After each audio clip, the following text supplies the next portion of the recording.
کہ ایسے مسائل جو اٹ سیلف بڑے پیچیدہ ہوتے ہیں اور عامت الناس کو ان کی خبر نہیں ہے، ان کی تفصیلات اور جزئیات معلوم نہیں ہیں، حتیٰ کہ عام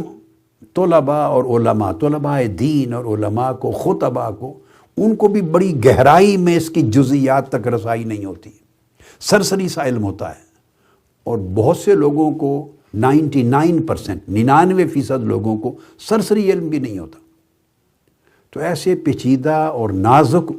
مسائل جب آپ چھیڑ دیتے ہیں، گویا یہ مسائل، ان کی مثال آپ یوں سمجھ لیں جیسے آیات متشابہات ہیں، ایسے سمجھانے کے لیے عرض کر رہا ہوں کہ آیات متشابہات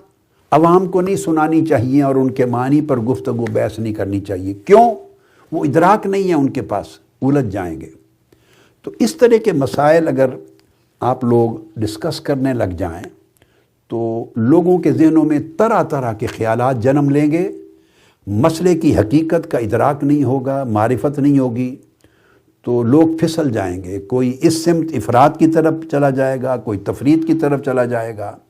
عقیدے کا نقصان ہوگا، لوگوں کے ایمان کا نقصان ہوگا، اور حاصل کسی کو کچھ نہیں ہوگا، اس کی کوئی منفعت نہیں ہے، نقصان ہی نقصان ہے۔ اجتناب کرنا چاہیے۔